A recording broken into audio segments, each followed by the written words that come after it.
I welcome you with love.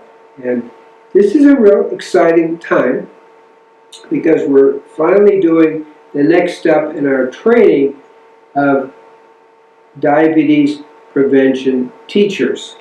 We have programs in 5 countries in Africa and in Mexico and in Brazil, and this is a training program to empower you folks. Okay, that's key. I've been working with diabetes since 1973. You can kind of do the math of that, and you see we're looking at 35 years, 45 years of working on this, and I'm giving you a very condensed experience so you can best work with the populations that you're working with. This is me at my home in Patagonia, Arizona, not Patagonia, Argentina, and we're up in the mountains. And we read this: when health is absent, wisdom can't reveal itself. That's the key. This is from the Tree of Life Foundation, and that's me. There is a Cure for Diabetes. That's the book that is translated into the different languages. And here's the key. Diabetes is a huge disease going on in our world. And by 2050, they're projecting that 1 out of 3 people in the United States will have diabetes. And in some places in the United States, like in the border of Texas, we're actually talking about 1 out of 2. So it's a huge problem. Diabetes is the #1 cause of adults being blind. It's the #1 cause of kidney failure. And it's the #1 cause of surgical amputations from what happens of the degeneration of the blood vessels that happens in diabetes. So it's quite profoundly bad news. 3/4 of the people who have diabetes actually die of heart disease. So we're looking at major things. Now this is the belief system, and it's totally wrong.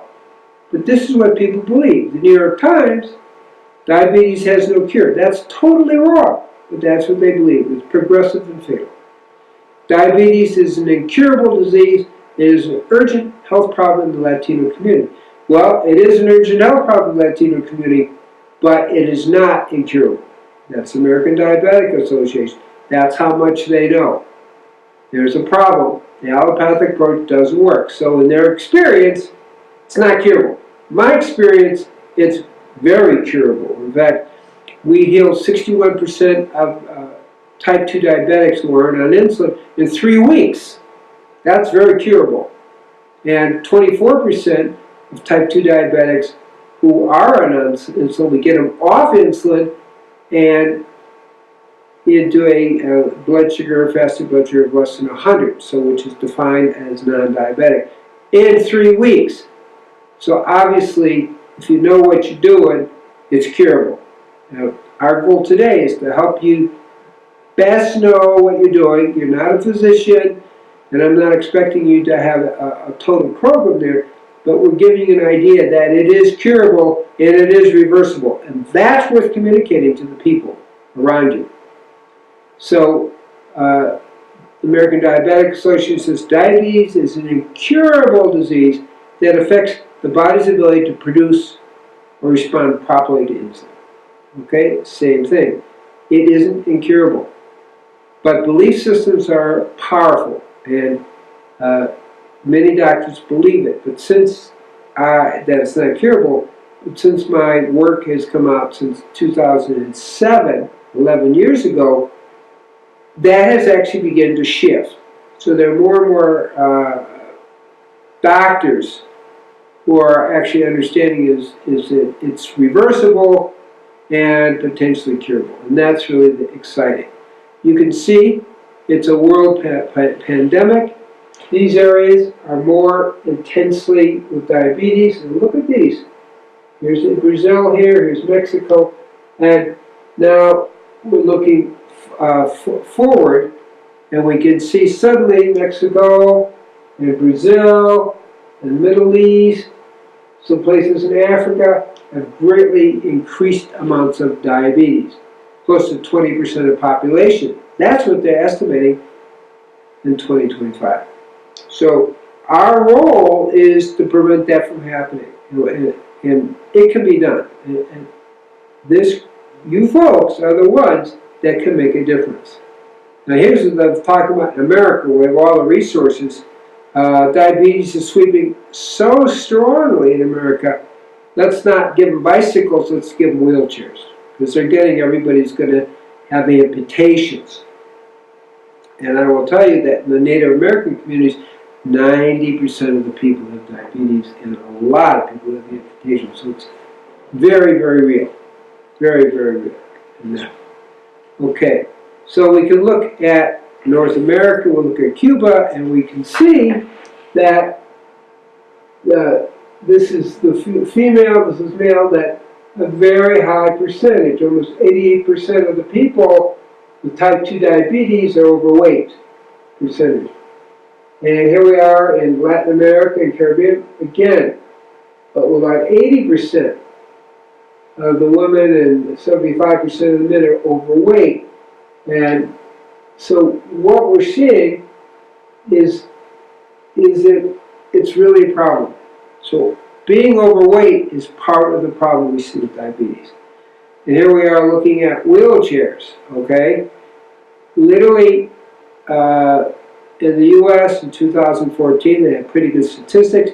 About 30 million people had diabetes, and about 86 million people had pre-diabetes. Again, these are reversible, but what happens is each year, there's about 600,000 people in the U.S. who will get foot ulcers, and about 80,000 of them will require amputation. So we're talking a big deal. Now, once there's an amputation, people usually die within 5 years. So we get how serious it is and how you can help. Now, I'm going to give you a definition of diabetes that you don't really get in medical school and so forth. But once you understand this will help you a lot.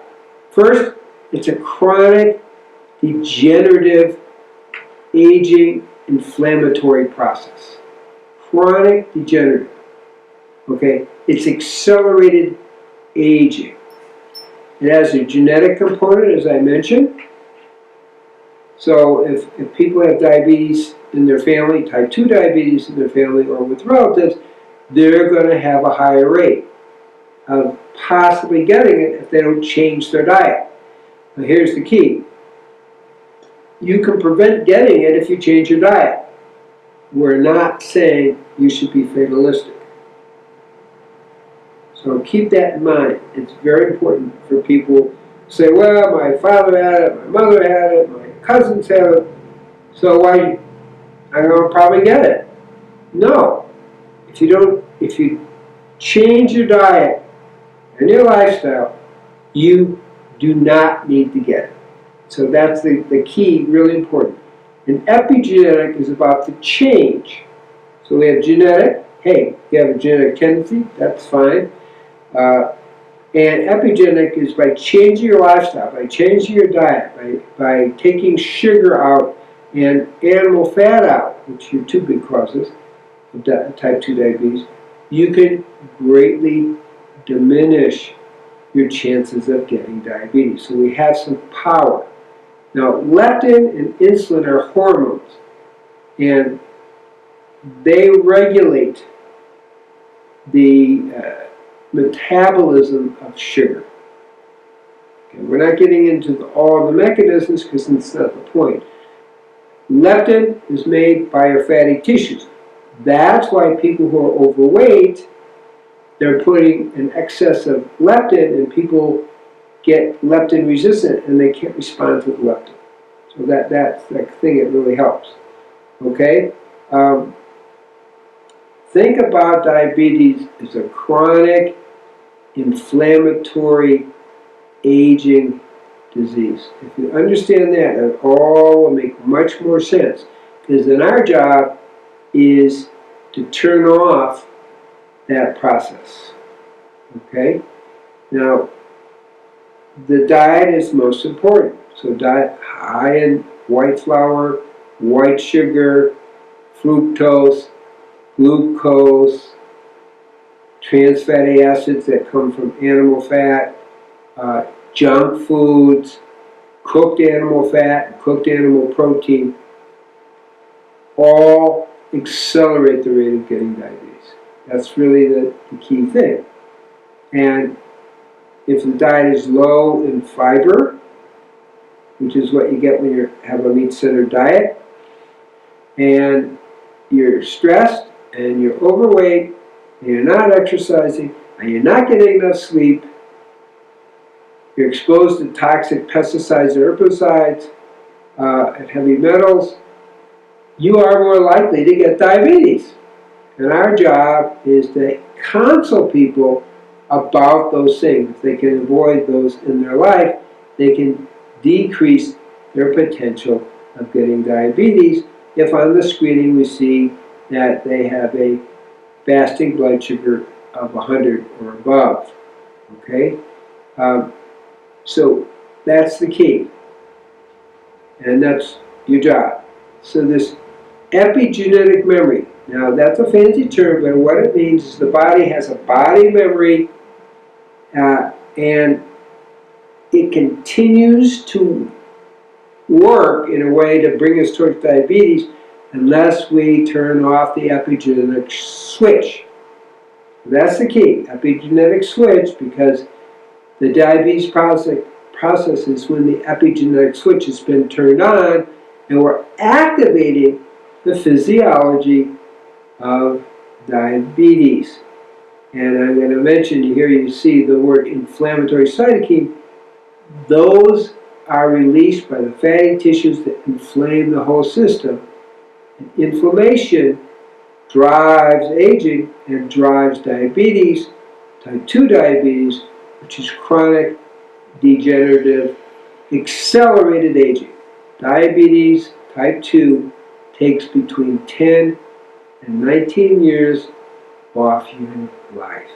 That's the key thing to understand. If we're going to treat it, we have to address all the levels of this epigenetic program. And the reason I'm talking about it this way is so you can see that it's more than saying don't eat sugar. Okay? And I'm going to use the word metabolic memory. Okay? So how do we turn off that metabolic memory that drives diabetes? And how do we regenerate the beta cells of the pancreas which make insulin? That's what we're looking at. We want to regenerate the beta cells, the insulin-producing cells, and we want to turn off the metabolic memory that keeps this inflammation, this degenerative inflammation going. So we look at the diabetes thing, and that is a driving force for diabetes because it creates inflammation and produces excess leptin.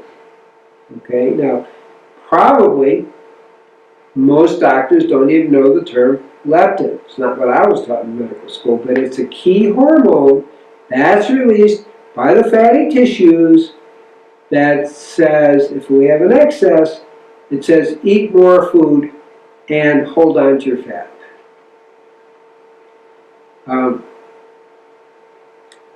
What they've also found, and we're not talking a lot about type 1 diabetes, which is an autoimmune problem. It's very different.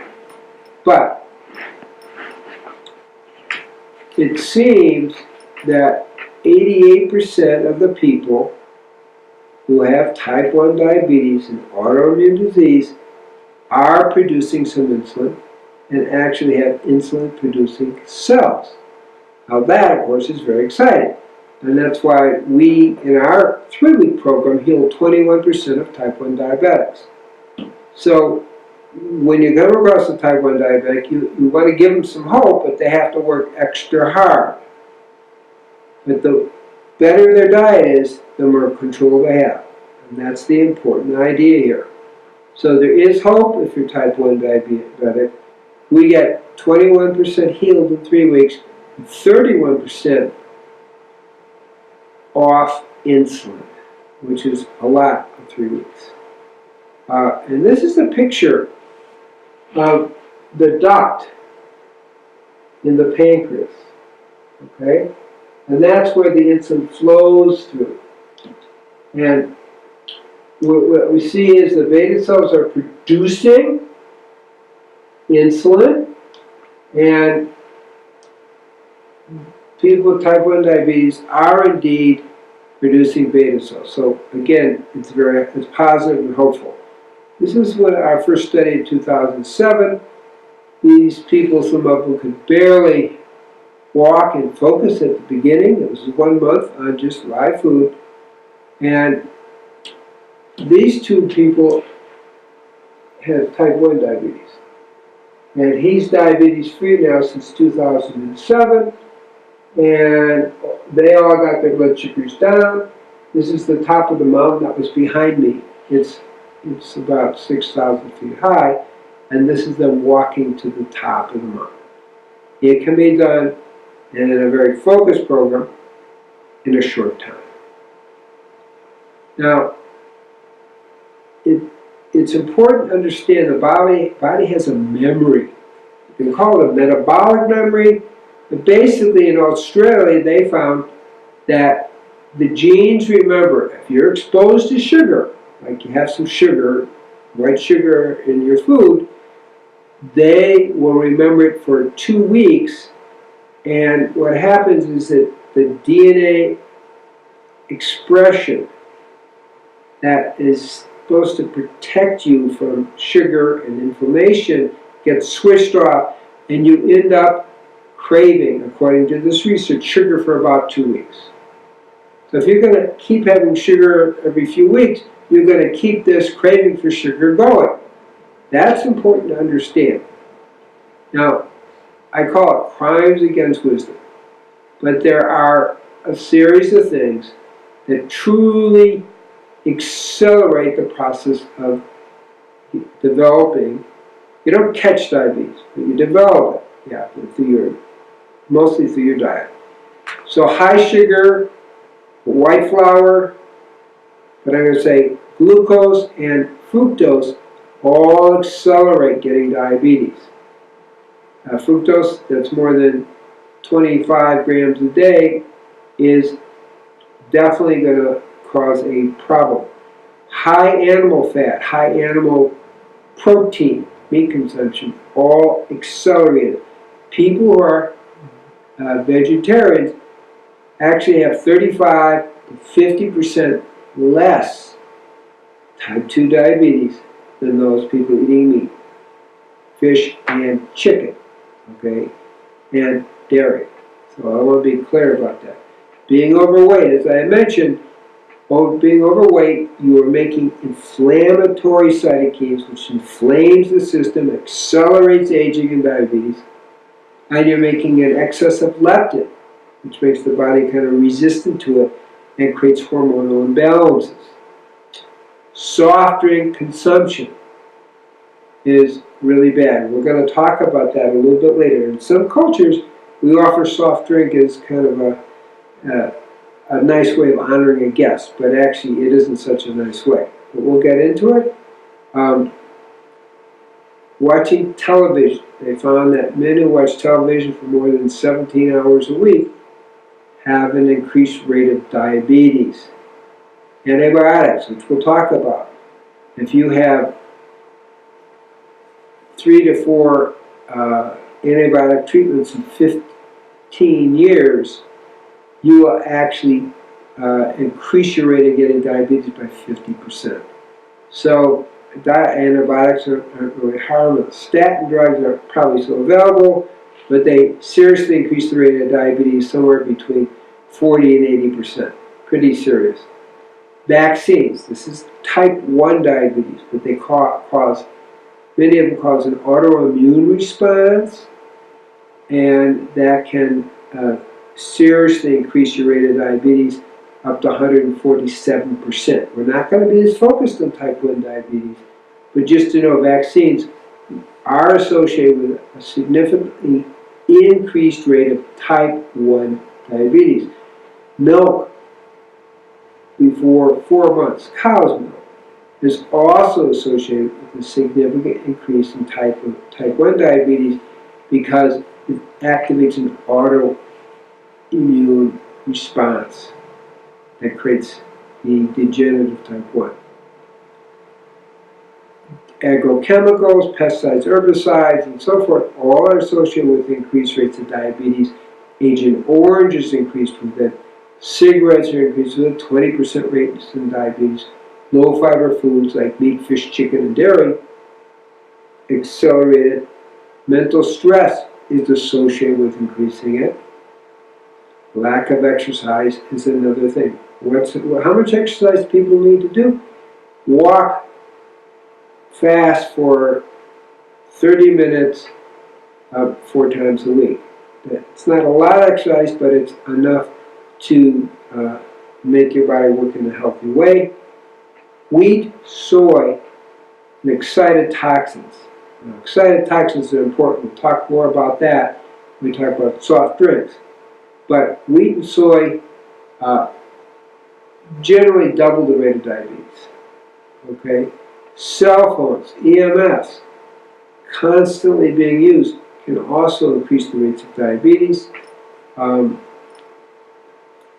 Not getting enough sleep. We need somewhere between 7 and 8 hours sleep a night, and even if you miss 1 or 2 nights, your blood sugar will go up 10 or even 20 points if you aren't getting at least 7 hours sleep.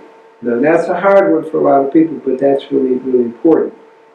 Radiation, which we're not going to talk a lot about, has been associated with a 200% increase in type 1 and type 2 diabetes. That's studies from Chernobyl and Fukushima.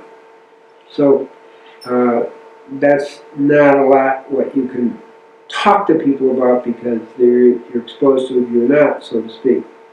Psychotropic drugs, psychiatric drugs, in other words, have been shown to increase the rate of type 2 diabetes and depression. Depression, a severe depression, within a year that you have about 60 to 80%, depending on the study, increase in rates of type 2 diabetes. Now these are the big factors. I just kind of ran through it in a big way.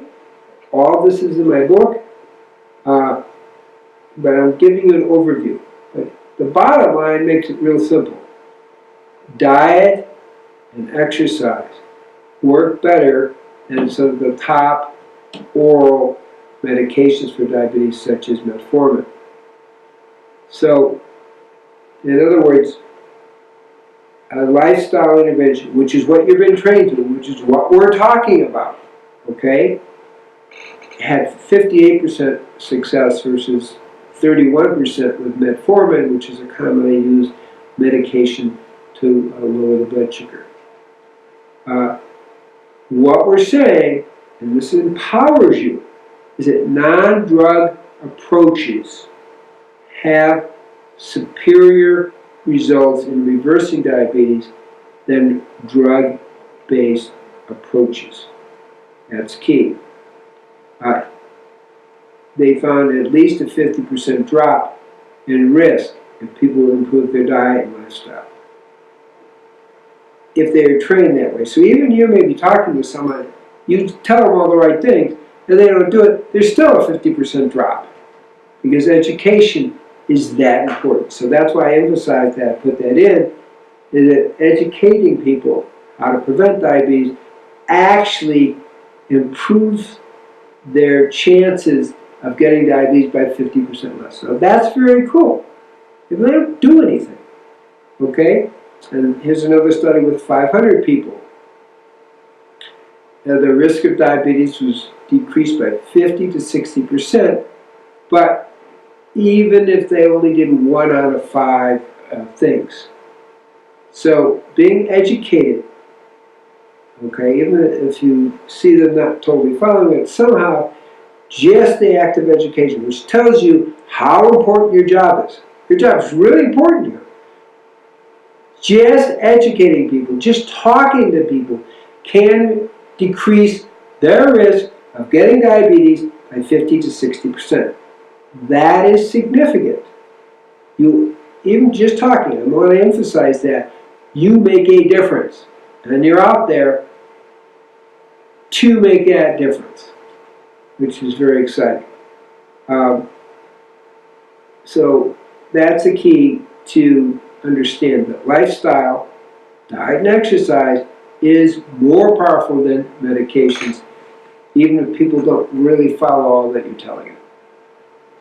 Okay, so this is the exciting thing. Now, if people actually follow your advice, which is always nice, the pre-diabetic group had literally 0 diabetes.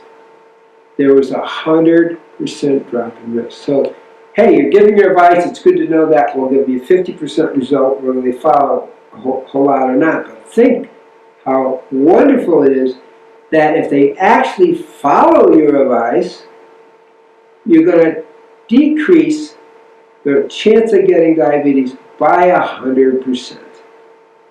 That's incredibly good news. And you make a difference. That's what I'm saying. You make a difference. So don't think your words are being wasted. You make a difference. And if you actually follow your advice, doing 80% of what you tell them, 100% decrease in diabetes. So please understand that. Okay? Now, a lot of people don't understand this, but animal fat is a major cause of type 2 diabetes. Now, actually, around before World War II, they actually had that understanding. It was actually only in 1975 that they see that sugar, white sugar, was extremely important. So really, both are important. Animal fat, animal protein, and white sugar are your big players. So how does that work? So first, animal fat gets inside the cell. Now, I say animal fat. I didn't say plant fat. They are actually different. So when I mean animal fat, I mean animal fat, not just fat in general. That's very important to understand, and explains why people who are on a vegan diet, who are just on a plant-based diet only, will have 35 to 50% less diabetes, because they're not eating animal fat or animal protein, which increases the rate of getting diabetes. Wow, that's pretty good. So, the animal fat blocks the insulin inside. It interferes with inside the cell. It interferes with the action of insulin, and it also blocks the insulin receptor sites. And for that reason, animal fat makes our muscles and our liver resistant to insulin, which means the pancreas has to make more and more insulin until it gets exhausted, trying to overcome the insulin resistance. Okay, and that's the key in understanding that animal fat creates insulin resistance or insensitivity, and it takes place over a period of years. Okay, and that's important. It may take 10 years to build up to the fact before we go into diabetes. And that's just creating exhaustion of the pancreas and fighting the resistance to its function. That's the key. So, when animal fat builds up inside our organs and our cells, and we have an excess of glucose and fructose, these are the big forces that seriously increase the rates of diabetes. So, I want to just repeat again, because I'm repeating so you really get it. Animal fat kills the beta cells of the pancreas. The beta cells are what make insulin. Okay? So when we decrease animal fat, we decrease the rate of death of the beta cells of the pancreas, and therefore we decrease insulin resistance. Fat blocks, animal fat blocks insulin metabolism. So increased intake of saturated animal fat is a real problem. Now, I also want to emphasize again, animal fat actually destroys the beta cells, particularly fat from fish. Definitely has the worst effect on the beta cells. Okay? And animal fat blocks the insulin receptors on the cells, and it blocks insulin signaling because they communicate, and what we call the GLUT4 insulin receptors are blocked. Those are what are on the cells that receive the insulin and bring it into the system. So, lots of problems with animal fat, and that creates insulin resistance that exhausts the beta cells of the pancreas. So, animal fat is a big player. Now, insulin resistance, and this takes you in the medical field, so I'm not going to spend a lot of time on it, but it's defined by having a high insulin level. So the pancreas pushing and pushing, you know, the cells and the muscles and the liver are resisting. So more and more insulin, pretty soon it gets worn out. If you have an insulin between above 10, that means you have insulin resistance. So it's a fasting insulin. It's it's a blood in the morning before you eat. If it's greater than 10, we already are entering insulin resistance. Now I'm giving you kind of very functional letters, and they actually give you more leeway. They talk about 20 or so, but really 10. Less than 2 means you have a low insulin production. Okay, so we'll see that type 1 diabetics will often have an insulin production of less than 2. By certain herbs, which probably won't be available to most people, to be honest here, but certain herbs can regenerate the beta cells of the pancreas. I've had people come in with insulin of 1.2, and 6 months later the insulin is 5. So we can regenerate the beta cells, but that's money and it's special herbs and so forth. Now there are problems. When you go into insulin resistance, you do increase your rate of getting cancer, okay? And you increase your rate of aging. So diets that are high in sugar and saturated animal fats are two of the big causes of type 2 diabetes and ages. And ages, and it's an important term to get, is when sugar combines unnaturally with protein.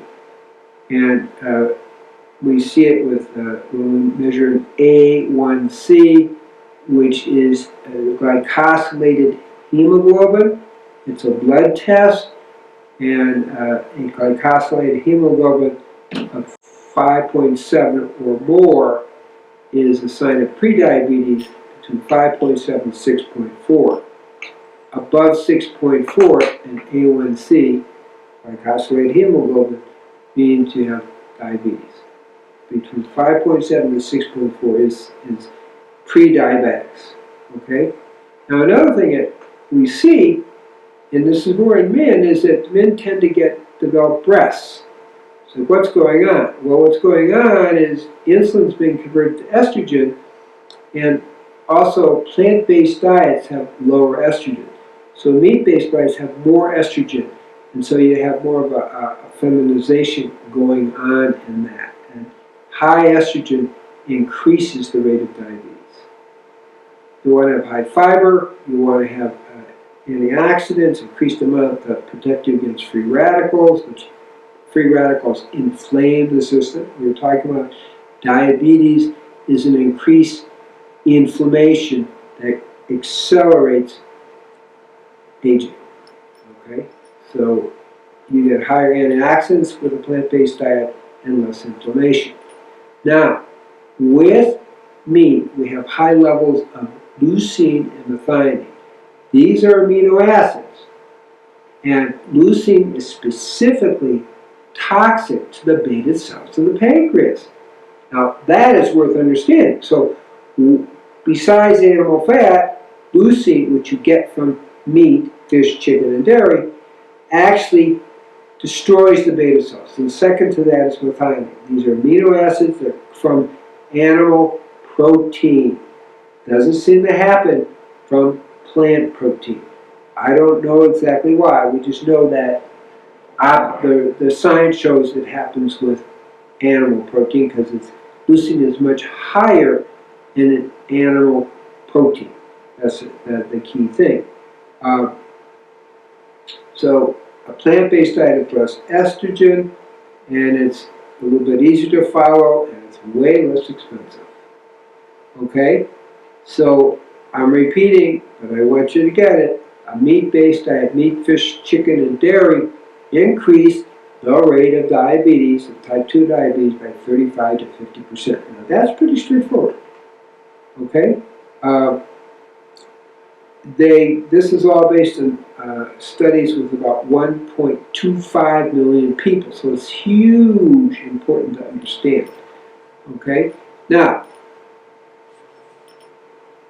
they found that when people ate meat, and they followed them for 17,000 people for 12 years, again, there was an increase in diabetes. And I don't want to have too many statistics here, but there was an 8% increase for every 50 grams. That's 1.75 ounces of meat per day. So, we know that saturated fats, animal fat, trans fats are found naturally in cooked meat because that's what the cooked fats do. They become trans fats. We have increase in animal protein, which gives us an excess of leucine, which destroys the beta cells of the pancreas. The iron in the meat, which people maybe think it's a good idea, creates free radicals, creates inflammation. So that's the key.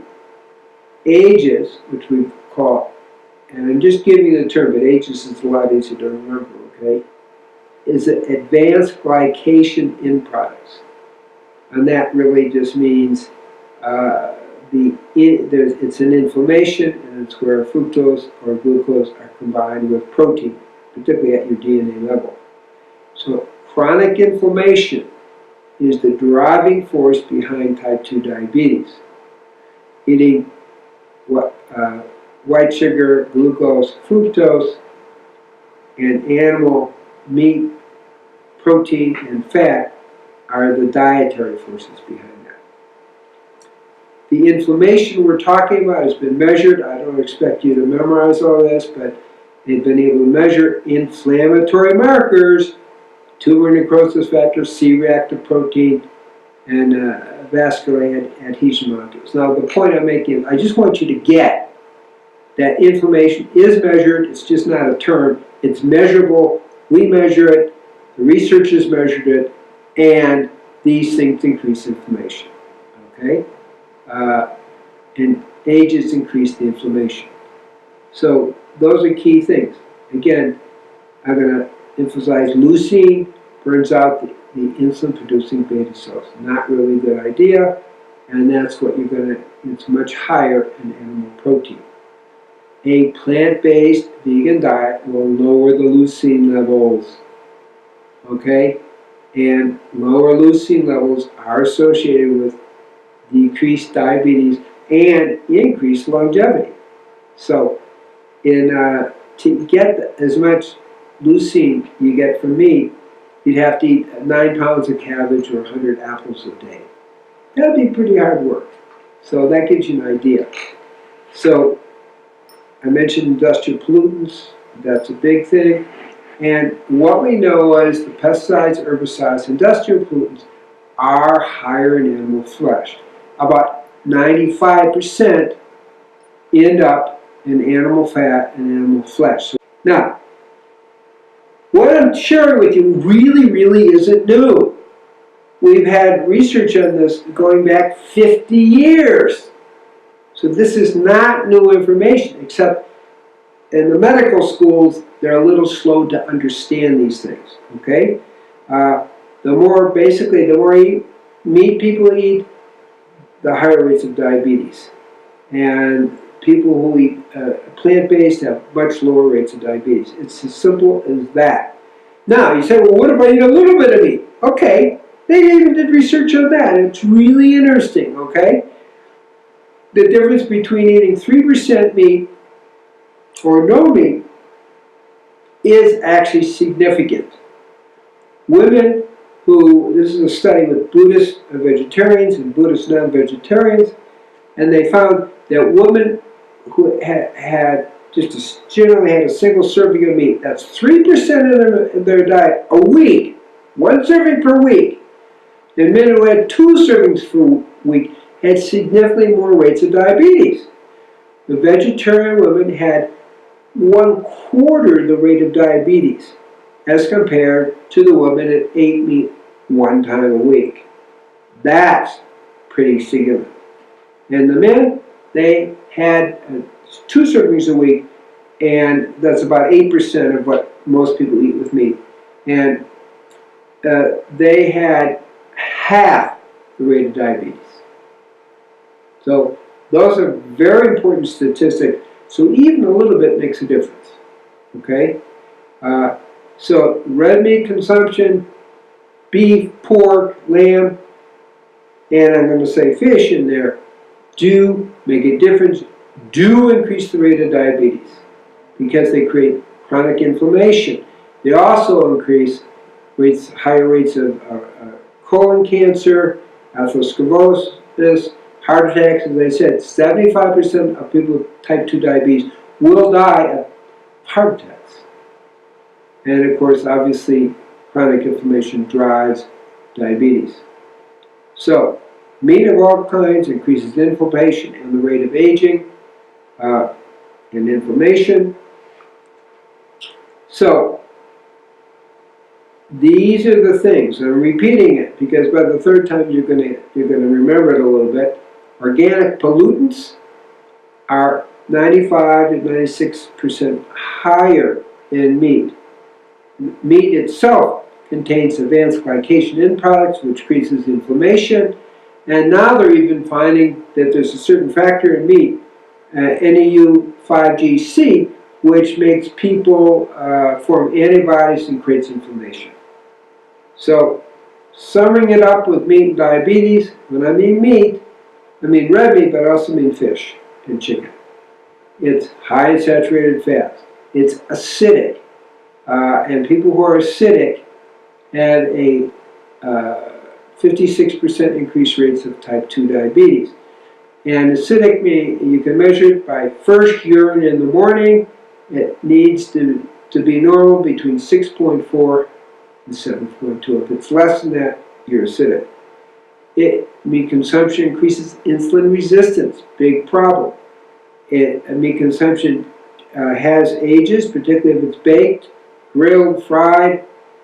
All of that will increase your rate of getting diabetes. And meat is higher in estrogen, and we know that high estrogen tends to stimulate diabetes. Now, really want to make a point. We used to think fish was the most healthy food, and I understand that's really not it now. In Europe, fish eaters appear to have a 38% increase in diabetes because fish fat is the most toxic to the beta cells of the pancreas. And if you just had 1 serving a day per week of fish, you're increasing your rate of diabetes by 5%. So that means if you have fish every single day, you will increase your rate of diabetes by 35%. Meat increases the rate of diabetes by about 19% if you're doing it every day. So even the fish oils have been associated with increased rates of blood sugars. So it's a problem. We want to do plant-based omega-3, long-chain omega-3s. So what we get is, if people are having fish 2 or more times a week, it definitely decreases the function of the beta cells. So even though with meat, fish, chicken, and dairy, you have all that, fish is the most diabetes producing. Just get that. Fish is the most type 2 diabetes producing flesh food. okay? And even the omega-3 fish oils will increase your rate it will increase your blood sugar. So, 2 helpings per week of fish decreases beta cell function.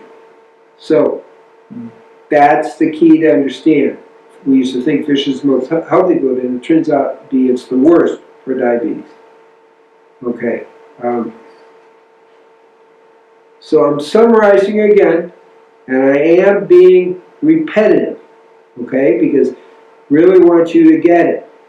Excess glucose and fructose, animal fat, animal protein, all increase the rates of getting diabetes. That's what we really have to get. Now let's look at eggs. People think eggs are the most perfect food, but actually 1 egg a week increases the rate of diabetes in men and women by 76%. 1 egg per day doubles it. 2 eggs per week also doubles it. And if you're going to have an egg a day, you're egging on diabetes. I don't like to make too many puns because of the Spanish and Portuguese translations. But an egg a day shortens people's lifespan. Now, lifestyle is important. Sleep happens to be extremely important. We really need to get between 7 and 8 hours of sleep, and that will helps a little protection against diabetes. If you go to 6 hours or 5 hours sleep for a few days in a row, it will increase your fasting blood sugar.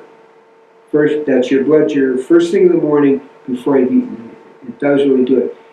Brushing your teeth seems simple, but 65% of the people with diabetes will have gum infections, and those gum infections can affect heart function as well.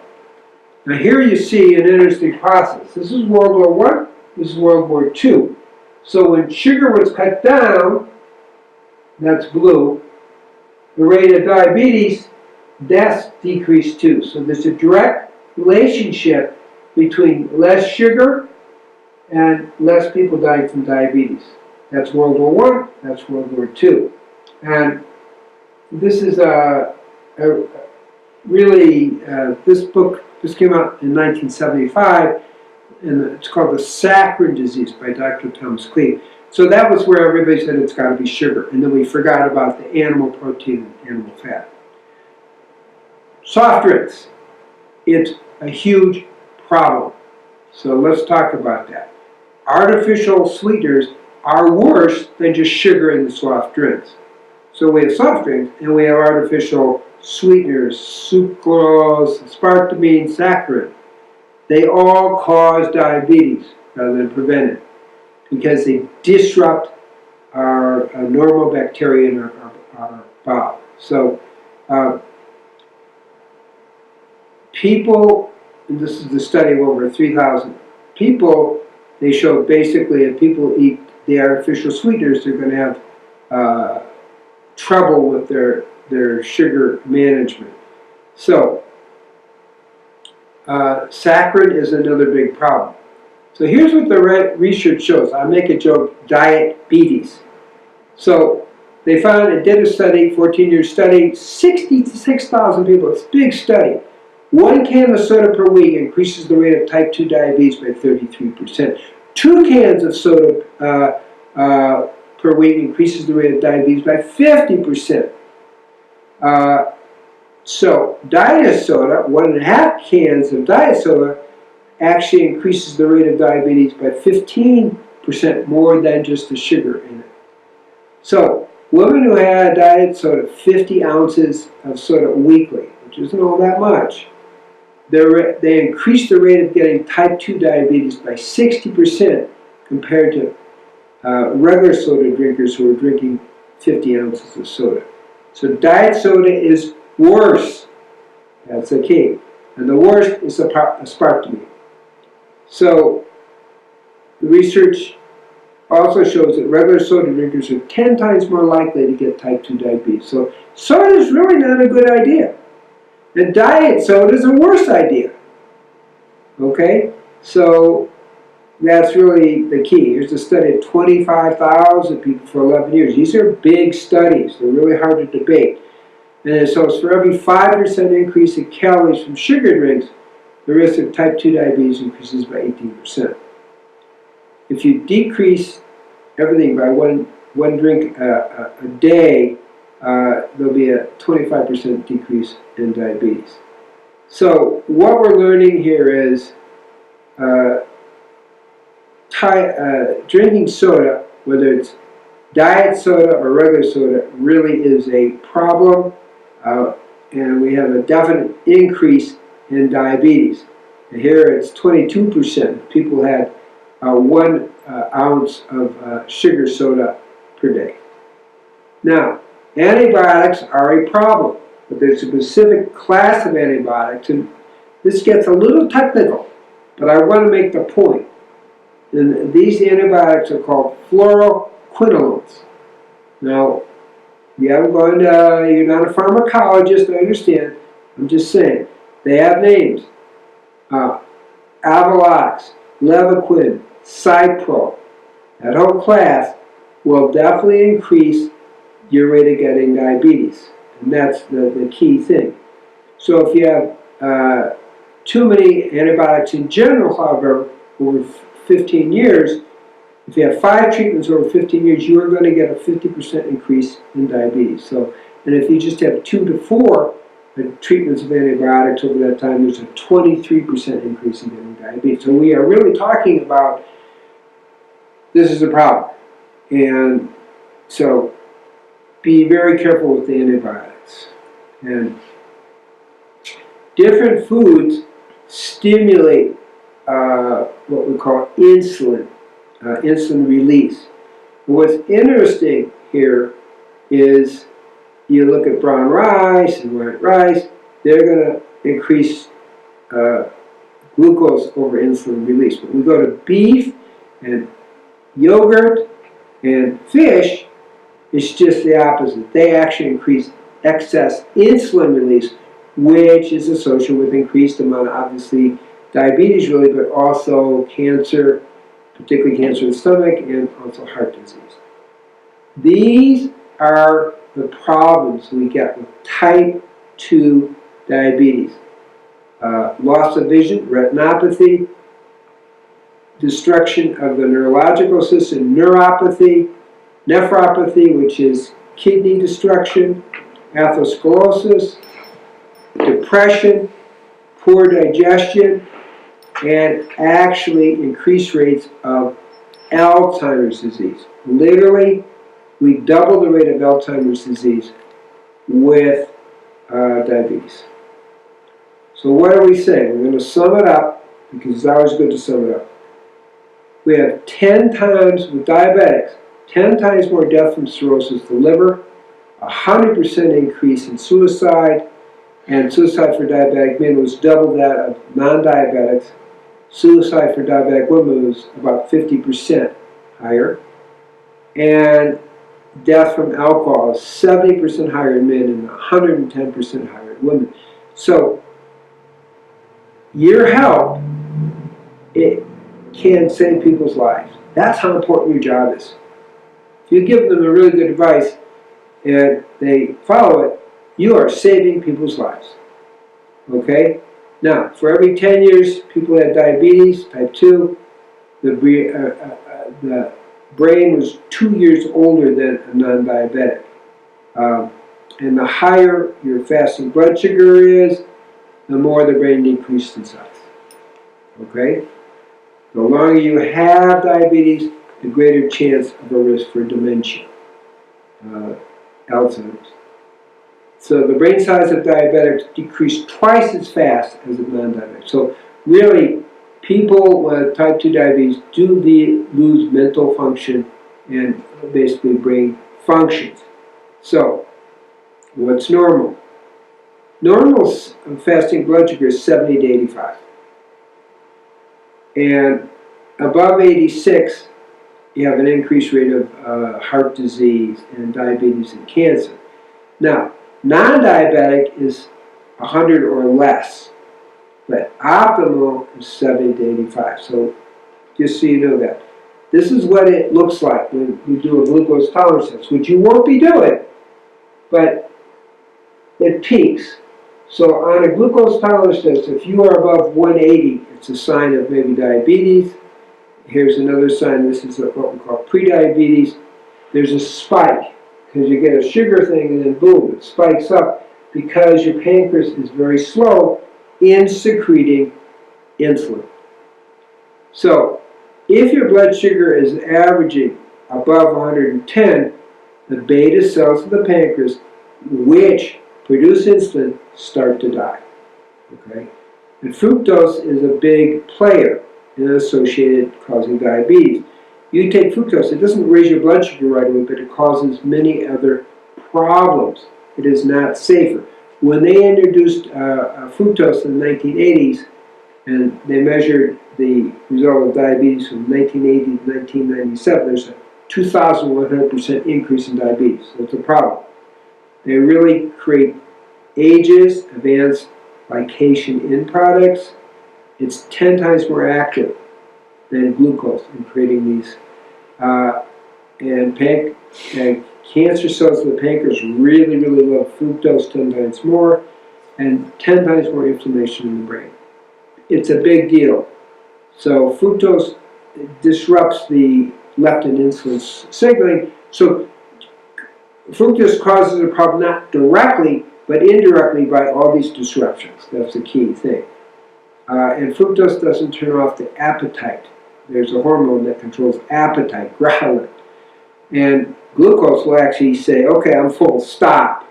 It secretes ghrelin and stops. Fructose doesn't do that. Okay? And so it blocks also the leptin signal to stop eating. So these are big things. We have to advise our people to stay away from fructose. It is not safer. You can have 15, 25 grams of, like a banana or 2 a day, a kiwi, things like that. But you want to minimize it. Okay? And that's the key. So excess fructose, which everybody thinks is harmless, increases not only chronic diabetes degenerative syndrome, insulin resistance, metabolic syndrome, these are all terms around diabetes, but it increases heart disease, high blood pressure, obesity, gout, kidney stones, non-alcoholic fatty liver disease, brain inflammation, cancer, accelerated aging, and ages. So fructose is not your friend, and knowing that, you're empowered to tell people to avoid it. Okay, so we're really looking at this whole program, which is how do we turn off this epigenetic program that is the driving toxic force that creates the diabetes. And it works pretty well. These are people in our 3-week program. You see here's almost up to a fasting blood sugar of 370, and as soon as they hit our program, it goes to normal. Here's a person up to as much as 300, and it goes number in our program. So the program works. This is mostly diet. This is the program at the Tree of Life. It's a program we are also doing in Brazil. Mostly it's going to be in Sao Paulo. And hopefully we'll begin soon in Israel, which serves all of Europe and really Africa. We get a lot of people from Africa going to Israel. It's not that far away, particularly with Ethiopian Airlines. But you can see how this works. Drops it pretty quickly. This is type 2 diabetes. Doesn't matter what age. You can drop it on this using nutrition. 76-year-old doesn't mean you're not too old. Oldest client I had was 92. She came in a wheelchair. She had high blood pressure. She had type 2 diabetes. 2 weeks later, she's out of the wheelchair. She's walking around, and her blood sugar is normal, and she no longer has hypertension. 92. I saw her a year later in New York City, and she was just great. So, please understand age is not an issue here. At any age, you can turn this around and get rid of the diabetes. Okay? And this is just a blood sugar thing. What we're looking at is people came with an average blood sugar of around 247 in our program. And after really 3 to 4 weeks, their blood sugar was down to 86. It can be done. That's my message. Inflammation can drop 3-fold.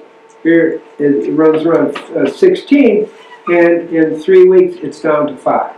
It's pretty exciting. So we're concluding now with the diet. This is a diet that's sprouts and leafy greens and vegetables, sea vegetables, which are kelp and nori. You can have avocados, you can have tomatoes, cucumbers, bell peppers, all the different oils you want, but the better oils are your omega-3 oils, the hemp oil and the other nuts and seeds, but all those are good for what we're doing. You want the green powders, spirulina, chlorella. A lot of that's not so available, but if you can do it, it makes a difference. Fermented foods are good. Kimchi and seed milk, sauerkrauts are all really good. The sweeteners that people can use are stevia and xylitol, so people can have sweeteners. That's really important. Legumes are good, and we kind of tend to minimize caffeine. Once you're healed, then you can add grains into the diet. And that's a key, and a little bit of fruit. Particularly, you can do goji berries and pomegranates, a little bee pollen, maca, blueberries, bilberries, and green apples. So I just want to point out in our 3-week program how well people do. They went from 247 in 3 weeks to 86. That's better than any other programs that are out there, but it can be done. That's my point. Okay? Dropped 161 points in fasting blood sugar. Average weight loss is 18. And 97% of the people who are type 1 and type 2 diabetic were off all medications. 97% were off all their diabetic medications, including insulin. Type 2 diabetics were not on insulin. 61% were healed in 3 weeks. 24% on insulin were off their insulin and healed in 3 weeks. Pretty exciting. Here's the summary. We want to avoid all carbohydrates except leafy greens, non-starchy and fibrous vegetables, sprouts, and sea vegetables. Okay? So that's a diet that's 25-35% carbohydrate. Okay? 25-45% raw plant fat, 10-20% raw plant protein, depending on your constitution. So we're dropping the carbohydrates, we're dropping the grains, we're dropping the sugars, we're dropping the sweets. We're doing vegetables and avocados and that kind of thing, and sprouts. That's the diet that works. So if you go 100% live food, which not everybody's going to do, it's very, very powerful for healing diabetes. And when you're using live food, it decreases inflammation significantly, because the results you saw was a 3-fold decrease in inflammation in 3 to 4 weeks. Remember, inflammation is the driving force behind type 2 diabetes. There's a lot of weight loss that happens, people coming to their normal weights, a lot of diabetics are overweight, and losing weight decreases leptin and the inflammatory cytokines, all of which improve your overall health and protect you from diabetes. So that's your plant source only diet in the Bible, Genesis 1:29, that's what it says. Okay? That's the diet that's recommended. So maybe we knew about diabetes at that time. And God was just telling us, here's the diet to protect you from diabetes. All organic food is important because the pesticides and herbicides disrupt the beta cells of the pancreas. Moderate exercise, I mentioned, and that's walking fast about for 30 minutes, like 4 times a week. Adequate sleep, really getting between 7 and 8 hours sleep a day, a night, I mean. Meditating, prayer, these all really make a difference. And your diet has to be individualized to your constitution. Some people need a little bit more protein, a little bit less. This diet drops your cholesterol to normal, but the key here is you want a cholesterol around 160 at the lowest. You don't want to go lower than that because of problems of low cholesterol. Okay? And this is so important as teachers here, getting people to love themselves enough to want to heal themselves. And I'm just ending with a quote by the great American poet Ralph Waldo Emerson: "Society is always taken by surprise by any new example of common sense." Okay, there's the book. There's A Cure for Diabetes. It has all this laid out in great detail, and it's translated into Portuguese and also Spanish. So these are some of the books I've written, and people can get the products from us, but really the key is your diet and your lifestyle. So may you be blessed in understanding this, that you are empowered to go out into the world and educate people to prevent them from getting diabetes, or if they do, even reversing it. And understand that the people's results by education is very, very, very powerful. You are actually saving people's lives. So may you be blessed with this information. Amen.